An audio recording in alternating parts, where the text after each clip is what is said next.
नमस्कार आदाब। आप देख रहे हैं चेहरा बेनकाब न्यूज़ चैनल। मैं हूं फिरोज़ अली अशरफी। आज हम आपकी मुलाकात ऐसी शख्सियत से कराएंगे जो कि 1995 से 2004-5 तक नगर पालिका की अध्यक्षा रहीं और पूर्व में उर्दू अकादमी उत्तर प्रदेश की उपाध्यक्ष भी रहीं। मोहतरमा तरन्नुम अकील साहिबा जो कि आज हमारे बीच मौजूद हैं। हम सबसे पहले मैडम आपका स्वागत करते हैं चेहरा बेनकाब न्यूज़ चैनल। Thank you. तो मैडम, मेरा सवाल आपसे ये है कि काफ़ी अरसे से आप फील्ड में नहीं दिखाई दे रही थी, लेकिन कुछ अरसे से आप फील्ड में दिखाई दे रही हैं। आप अचानक संभल की राजनीति में कैसे सक्रिय हुई? नहीं, मैं हमेशा फील्ड में रही हूँ, अपनों के बीच हमेशा आती जाती रही हूँ। फील्ड से कभी मैं बाहर नहीं रही। बस ये है कि जो हो सकता है कि आपकी नज़र ना पड़ी हो, या कुछ लोग जो मुझे हर वक्त फील्ड में चाहते हैं और वो मेरे वेल विशर ही हैं, उनको ये लगता है, तो मैं अब उनकी वजह से और ज़्यादा रहूँगी। वैसे मैं कभी बाहर नहीं रही फील्ड से। मेरा दूसरा सवाल आपसे ये है कि आपने राजनीति की शुरुआत कैसे की और कौन से आपने ऐसे संघर्ष किए राजनीति में जो आपके लिए यादगार हों? देखिए, मैंने राजनीति की शुरुआत मेरी अचानक हुई। मुझे मालूम ही नहीं था कभी राजनीति में आऊँगी मैं, क्योंकि मैं एक टीचर थी, एक प्रिंसिपल थी। उसके बाद लेडी सीट हुई यहाँ पर। लोगों ने, संभल के लोगों ने, कुछ लोगों ने, हमारे लोगों ने प्रपोज़ किया कि अगर संभल में चेयरपर्सन बनाना है तो ये एक्टिव हैं। मैं तरंग चलाती थी, संस्था चलाती थी, यूथ एजुकेशनल सोसाइटी चलाती थी। तो उस वजह से मेरा नाम आया और मैं बिल्कुल ज़ीरो पे ही थी। ये फैमिली पॉलिटिक्स में इन्वॉल्व थी, लेकिन मैं कभी नहीं थी। मुझे कुछ नहीं पता था चेयरपर्सन क्या होता है, नगर पालिका कैसे चलती है क्या। तो बिल्कुल स्टार्टिंग था मेरा, लोगों का नाम आया, लोगों ने प्यार और मोहब्बत से वोट दिया और मुझे इस काबिल समझा कि मुझे चेयरपर्सन बनाया। यहाँ से ही मेरी राजनीति की शुरुआत हुई और कोई स्ट्रगल नहीं था, क्योंकि यहाँ से बहुत बैकिंग थी मेरी फैमिली से। हस्बैंड थे मेरे, ब्रदर इन लॉ रह चुके थे मिनिस्टर वगैरह। तो इस फैमिली की वजह से मुझे बैकिंग मिली और ना स्ट्रगल के मैं चेयरपर्सन बन गई। और बस लोगों की मोहब्बत की वजह से, लोगों का विश्वास की वजह से, क्योंकि उन्होंने मेरे ऊपर बिल्कुल नए चेहरे पर विश्वास करके मुझे चेयरपर्सन बनाया। तो ये उनकी कामयाबी थी, और बिना संघर्ष के। मैडम, अक्सर चुनाव में देखा गया है, लोगों का ये भी कहना था कि जब आप कैंपेनिंग के लिए जाया करती थी तो लोगों के चूल्हे पर बैठ कर के रोटी खा लिया करती थी और कई जगह पर नमाज़ पढ़ा करती थी। ये राजनीतिक स्टंट था या फिर आप गरीबों के लिए आपकी हमदर्दी? जी जी। देखिए, ये सबसे ख़राब बात ये रही राजनीति में। कुछ लोगों की, खैर अल्लाह के यहाँ जवाब दे हैं। वह नमाज़ एक ही टाइम की पड़ जाती है, लेकिन नमाज का टाइम बहुत जल्दी जल्दी हो जाता है। ज़ोहर से बाद असर का जल्दी आ जाता है, मगरिब का। तो फ़जर और इशा तो मैंने हमेशा घर पे पढ़ी, लेकिन ये नमाज़ें जहाँ हो जाती थी, क्योंकि जब मेरा रब पुकारेगा तो मैं सबसे पहले उसके सामने झुकूँगी। राजनीति बात की चीज़ मेरे लिए हमेशा से। तो मैंने वो नमाज़ पढ़ी। अब राजनीति में तो ये सब कुछ होता है कि 2 बार 3 बार, मैं क्यों पढ़ूँगी 2 बार 3 बार? अल्लाह के घर उनको पता चलेगा। दूसरी चीज़ खाना खाने की है। जब सुबह से आप निकलेंगे, रात को आएंगे, तो भूख भी लगती थी। तो उसमें लोग बहुत प्यार भी करते थे। वो प्यार की वजह से इनवाइट करते हैं, आपको कोई नहीं करेगा कि आप आइए खाना खा लीजिए। तो बहुत से लोग कहते थे, अरे अरे आ जाओ भाभी खाना खा लो, दाल चावल बने जल्दी से। अच्छे लगते थे, बहुत मज़े के। मैं खा लेती थी।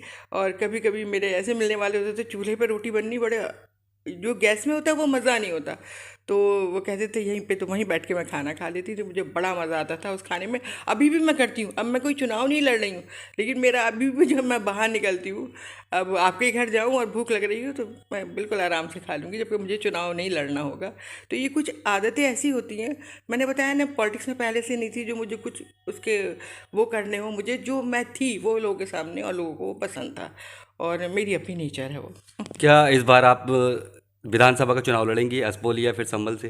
असमोली से मेरे हस्बैंड चुनाव लड़ेंगे, अकील रहमान साहब। तो मेहनत कर रहे हैं, अल्लाह ताला उनको कामयाब करे। चुनाव में लगे भी हैं वो लगातार। तो आपके पति असमोली विधानसभा से तैयारियां कर रहे हैं, तो क्या क्या तैयारियां हैं, क्या क्या कर रहे हैं आपके पति और आप चुनाव को लेकर के? देखिए, हम लोग असम कोशिश करते हैं। 2 बार हम लोग वहाँ से नहीं जीत हासिल कर सके, क्योंकि पहले मेरे हस्बैंड का बहजोई क्षेत्र था और वहाँ से लगातार चुनाव जीते वो।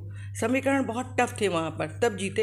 यहाँ समीकरण टफ नहीं है, लेकिन 2 बार नहीं जीते, क्योंकि जब नए लोग आपको मिलते हैं, कुछ पार्टी का भी होता है, कुछ लोगों के मिलने का भी होता है। लेकिन अब लगातार हमने मतलब इंसान हार जाए लेकिन हिम्मत ना हारे। हम लोग हिम्मत नहीं हारे, हमारी हिम्मत बाकी है अभी, और इंशाल्लाह इस बार वो हमें कामयाबी भी मिलेगी, क्योंकि लोगों को महसूस हुआ है कि ये लोग टच में रहने वाले हैं। क्योंकि बाहर के लोग भी होते हैं, सोचते हैं यहाँ रहेंगे या नहीं रहेंगे। हमारा बसमौली में घर भी बन गया है, तो इंशाल्लाह ताला इस बार हमें अल्लाह की ज़ात से पूरी उम्मीद है कि हम जीत जाएंगे। और जीत और हार एक सबब होता है, ये आप मेहनत करना, बाकी अल्लाह के इख्तियार में होती है, हमारा ये पूरा पूरा मानना है। और इस बार इंशाल्लाह अल्लाह ताला मैडम, हमें आपके पति के मुकाबले में 2 बार की विधायक रही पिंकी यादव हैं, वो सपा को मजबूत माना जाता है उस गढ़ में, क्या ऐसे में जीत पाएंगे? जी इंशाल्लाह बिल्कुल जीत पाएंगे, क्योंकि 2 बार वो रहीं, 2 बार उनको भी अक्ल साहब ने हराया था। तो ये तो होता रहता है राजनीति में। और समीकरण इस बार क्योंकि थोड़ा सा मुसलमानों का विश्वास इतना नहीं था, लेकिन अब थोड़ा मुसलमान समझ चुका है कि हम में बहुजन समाज में ही हम जीत सकते हैं। तो और मुसलमान भी समझ चुका है, हम लोग भी मेहनत कर रहे हैं, और अल्लाह की ज़ात पे यकीन है कि इस बार हम जीतेंगे। मैडम, क्या मुद्दे रहेंगे इस बार चुनाव में आपके? चुनाव में हमारे मुद्दे वही है, देखिए विकास भी हमारा मुद्दा है। अगर आप तो क्योंकि चैनल वाले हैं और आप हर जगह जाते हैं, आपको हर जगह का हमसे ज़्यादा मालूम है। आप हमारा असमोली शुरू हो जाता है या कबीर की सराय से, रुकंदी सराय से, आप इन सलारपुर, ये सब एरिया हमारा जो संभल से टच है। आप यहाँ अपनी गाड़ी से जाके देखिएगा, आपको क्या लगेगा। कोई सड़क नाम की चीज़ नहीं, सिर्फ वहाँ गड्ढे हैं। और अगर आप उधर की तरफ जाके देखें, जो उनका एरिया है जहाँ वो रहती हैं, वैसे वो मुरादाबाद में रहने लगी, लेकिन जो उनका अपना घर है उधर सीमेंटेड रोड है। तो इधर पूरी तरह एक गरीब आबादी है, और उनको वोट देने वाली मुस्लिम आबादी है, लेकिन 10 साल में उन्होंने यहाँ पलट के नहीं देखा, कोई नहीं विकास कराया है। तो हर आदमी अब इतनी सूझबूझ रखता है, जो आपको वोट देता है, जो आपको चुन के भेजता है, आप पे विश्वास दिलाता है, उसको भी कुछ काम चाहिए होते हैं, वो नहीं मिले तो विकास के मुद्दे पे ही वो पिछड़ जाएंगे। मैडम, मेरा आखिरी सवाल आपसे ये है कि आप असमोली विधानसभा से चुनाव लड़ी और हारी, उसका क्या कारण रहा कि आप वहाँ हारी? मैं असमोली से मैं तो नहीं लड़ी कभी, मैं तो संभल से लड़ी थी। आपके पति शायद। हाँ, मेरे पति चुनाव वहाँ लड़े, तो वहाँ पर कुछ एरिया आया मुरादाबाद पश्चिम से कट के, कुछ आया गंगेश्री से कट के। तो वहाँ पर जो लोग थे वो पुराने, जैसे होता है ना कि हमने तो बस साइकिल को ही वोट दिया है, कुछ एक पेट होते हैं, जैसे हम कांग्रेसी हैं, हमारे बाप दादा कांग्रेसी चले आ रहे हैं। तो वहाँ भी एक मुद्दा था ये कि उन्होंने हमेशा समाजवादी को वोट दिया था। हमें वो 2 बार हमें वोट तो मिला, हमें इतना वोट मिला कि हम बैजोई में जीत जाते 2 बार। हमें 70,000 कुछ वोट मिला, ये एक बड़ा नंबर है, और हर बार बढ़ के मिला। लेकिन कुछ इस तरह की लहर हुई, कभी वहाँ के लोगों ने समझा कि समाजवादी जो है वो जीत रही है, उनके अपना दिमाग में था। कुछ लोगों ने भ्रम फैलाए कि ये बहुजन ये करती है और समाजवादी ये करती है, तो वो सब चीज़ें सामने रहीं, और चुनाव हम लोग लूज़ कर गए, और बहुत किनारे से लूज़ कर गए। तो मैंने ये कहा ना कि ये जो हम चुनाव लड़ते हैं, तो हम दोनों चीज़ें सोचते हैं कि हम हार भी सकते हैं, हम जीत भी सकते हैं। लेकिन हम लोग ये सोचते हैं कि हार जीत तो लगी रहती है, लेकिन हमें हिम्मत नहीं हारनी। कोशिश करने वाले कभी नाकाम नहीं होते, हम कोशिश कर रहे हैं और एक दिन कामयाब होंगे इंशाल्लाह। शुक्रिया मैम, आपने हमें टाइम दिया। तो ये थी मोहतरमा तरन्नुम वकील, जो कि अपने इस राजनीति संघर्ष को बता रही थी। तो मैं इनके लिए एक शेर अर्ज़ कर रहा हूँ कि लोग मुझे सीने से लगाए हुए हैं, मेरी शोहरत किसी के नाम की मोहताज नहीं। मैं फ़िरोज़ अली अशरफ़ी, अपने सहयोगी फर्जंदवार के साथ, चेहरा बेनकाब न्यूज़ चैनल, संभल।